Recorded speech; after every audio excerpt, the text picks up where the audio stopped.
The World Baseball Classic has already been a resounding success, at least in my eyes. It's provided us with meaningful baseball in March, provided us with passion, intensity, and just pure excitement. If you were wondering what kind of commitment these players would have towards the tournament, just watch the Dominican Republic play for an inning. I think you'll have your answer right then. So many storylines, so many intriguing games to get into. So we'll break down the World Baseball Classic and much more on this episode of Answer the Call with Peter Vryonis. Welcome in, everybody, to Answer the Call. I hope you all enjoyed the hockey content. It was a little scrunched in there because we had to get it out. I mean, the trade deadline came and went, and a little bit underwhelming by my standards, I would say, and a lot of other hockey fans as well were expecting some more moves to go down. But I am now shifting my focus, and the World Baseball Classic has my pure and undivided attention. We're only a couple of games in here, but it has been a resounding success in my opinion. So if you want wall-to-wall World Baseball coverage classic, make sure to hit that subscribe button to Answer the Call. It's free, doesn't cost you anything, and the support has been pretty overwhelming, honestly, I would have to say, in the first few videos here. And we're only getting started. So the fact that your support has stood out this much, this early, means a lot to me, and let's keep it going. Let's keep it rolling. But let's get into some storylines here at the World Baseball Classic, and I alluded to the Dominican team. You see this, I mean, it's just a graphic showing the longest home runs, but Oneil Cruz just hit the longest home run in World Baseball Classic history yesterday against Nicaragua. I hope I'm saying that right. Nicaragua. He hit the longest home run in World Baseball Classic history. And he sat and admired it for what felt like 10 minutes just watching that live. So Oneil Cruz coming off the bench. That Dominican lineup is absolutely stacked. They boast names like Juan Soto, Vladimir Guerrero Jr. Junior Caminero is their number 6 hitter, and he hit over 40 home runs last year with the Tampa Bay Rays. So it just shows you the amount of depth that they have and the amount of talent 1 through 9. And then just Austin Wells in there randomly for whatever reason. Look, I'm not going to doubt how he gets his Dominican roots. Quite frankly, I don't care. I guess they needed a catcher. But it just is weird to see Austin Wells in a lineup with all of those players. It's not like he's a bad player or anything. He's got power. He doesn't stick out like a sore thumb. But it's weird. You know what I mean. I don't look at Austin Wells and think, oh yeah, Dominican superstar Austin Wells. I had no idea before this tournament that this was happening. So shout out to him, and he's going to be a very crucial player on that team. But so many storylines to get into here. First off, I got to give a shout out to Team Canada for getting on the board in their first game today. 8-2 victory over Colombia, so they're now essentially in first place in Pool A that's played in Puerto Rico. They won by 6 runs, so they just edge out the PR team who won by 5 runs in their opening game against Colombia. And yeah, Owen Casey, one of the top prospects in Major League Baseball, who just got traded to the Marlins from the Cubs, hits a home run to right field. And someone asked him, like the camera panned to him on the Fox broadcast, I guess. And he said, oh yeah, he hung the shit out of it when he was talking about that breaking ball that he hit out to right field. So Owen Casey, a pretty exciting prospect. And I was mentioning about the DR lineup, how deep they are. The US lineup, of course, we're going to get into that as this video rolls along. But Owen Casey is batting 8th. This is a guy who had 20-plus home runs in AAA with the Cubs a year ago. So it just shows you that Canada's got really good depth 1 through 9 in their lineup as well. And may I say, it might be a little bit biased because I'm Canadian, but I think that they have a better lineup overall than Puerto Rico does. Still some very good names on that Puerto Rican squad, headlined by Nolan Arenado, of course. But Josh Naylor, I think, would be the best hitter out of either of those squads.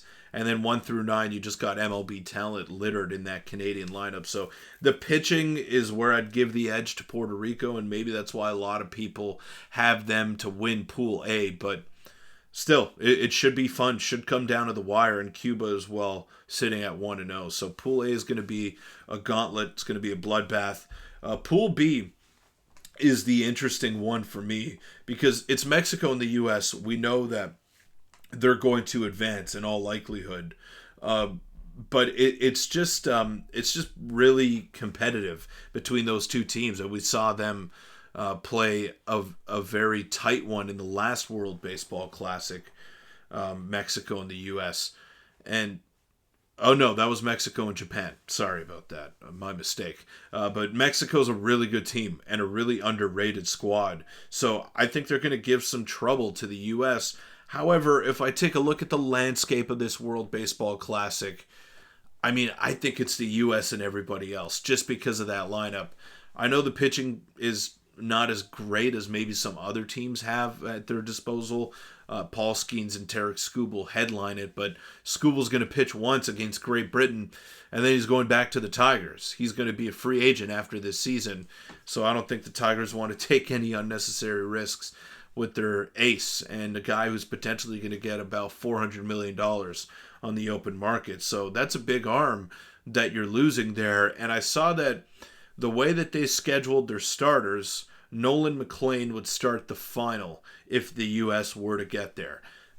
Not taking anything away from Nolan McLean. I think he's a very young, promising arm for the Mets. But with some of the names that you do have on that squad, you would expect them to maybe get the ball in that scenario, but the depth just isn't there on the pitching side of things for the U.S. I guess the team with the best pitching in this tournament would have to be Japan, right? They always seem to have those rubber arms coming out of the NPB. The one thing is that Shohei is not going to be pitching for them on the mound, so he's just coming in there as the DH. Nothing wrong with that because he's batting .833 through the first 2 games and he's already got 2 home runs. So I'm sure him fully focusing on hitting is not going to deter his value to the Japanese squad, but that is another triple digits arm with good breaking stuff and just good command that will not be available to them. So see how far Yoshinobu Yamamoto can take that pitching staff. Yusei Kikuchi started today, had a bit of a rough go against Korea, but some interesting storylines to follow. But my favorite that I will get into here is this one right here. Joseph Contreras, who is not flying under the radar by any means, but he is playing for Team Brazil. So maybe he's not getting the credit that he deserves, and maybe he wasn't getting the recognition heading into this tournament either. So Joseph Contreras faced Aaron Judge, Bobby Witt Jr., Bryce Harper, Kyle Schwarber, Alex Bregman, Cal Raleigh, Byron Buxton, and Bryce Terang yesterday. And he only gave up 1 run. And there's this viral video going around where he throws Judge an inside sinker and gets him to ground into an inning-ending double play, and the game was still close at that time. So Joseph Contreras going toe-to-toe with some of the best hitters in the world. He got all the way up to 97 miles an hour on that fastball, showed some really good movement on his sinker as well. I believe he's committed to play in college for next season, but at the moment, if his stock is just rising from the World Baseball Classic, why would he not enter the draft? I mean, that's potential first overall pick status right there. If he can go out there and show that he'll compete against the best in the world and fare well and have success, then I would definitely take a chance on him. I mean, we know the MLB draft is a crapshoot, and you don't really know what you're getting, even if you are picking first overall, unless you're taking Bryce Harper or Paul Skeens. But it is a crapshoot for the most part. So I don't know. Joseph Contreras seems like he's got a lot of polish, good stuff, good frame for a pitcher as well. Really tall guy. So that is the story that has really stood out to me here. It's the fact that he looks as poised as he did against the American squad. It was a rough one for Brazil. I mean, let's not kid ourselves here. They lost by a pretty significant margin. But the takeaway for me is that this guy is going to be legit someday. And it's probably not the last time that you heard this name right here. Joseph Contreras, who fared so well against that U.S. lineup. I'm really looking forward to the rest of this tournament. Drop your comments down below about who you think is going to win. Maybe sleepers for MVP.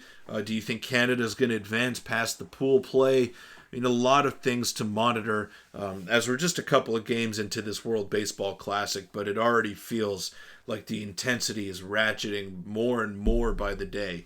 So I'm really glad that we got to get this tournament back. It was such a success in 2023, and I think that momentum is carried over into 2026 here, and looking forward to the rest of the tournament and just how it's all going to play out. I think at the moment I'm leaning towards the U.S. to go home and take that title and get their revenge on Japan, who beat them in the final in 2023. But again, it's hard for me to count out Japan with Ohtani, who is by far and away the best player in the world. And then dark horse teams like Mexico. And then Pool D, I didn't really touch on this, but Pool D with Venezuela and Dominican Republic, those are two elite squads, and a healthy Ronald Acuna Jr., he's shown the ability to carry an offense as well. So I'm wondering what kind of impact that's going to have on the Venezuelan squad. But yeah, let me know in the comments section down below who you think is going to go all the way, and who do you believe in the most? I want to say Canada. I know I'm not going to gaslight myself into thinking that, but should be a lot of fun. Love this tournament every time it rolls around. Definitely on my bucket list to go to a World Baseball Classic someday. Now, whether that's in Japan, whether that is in Miami or anywhere, it's definitely on my radar to attend a World Baseball Classic someday. So hopefully I do get to do that. But thank you all for making it this far, and I'll see you in the next video. Go Canada, and I'm really enjoying this World Baseball Classic thus far.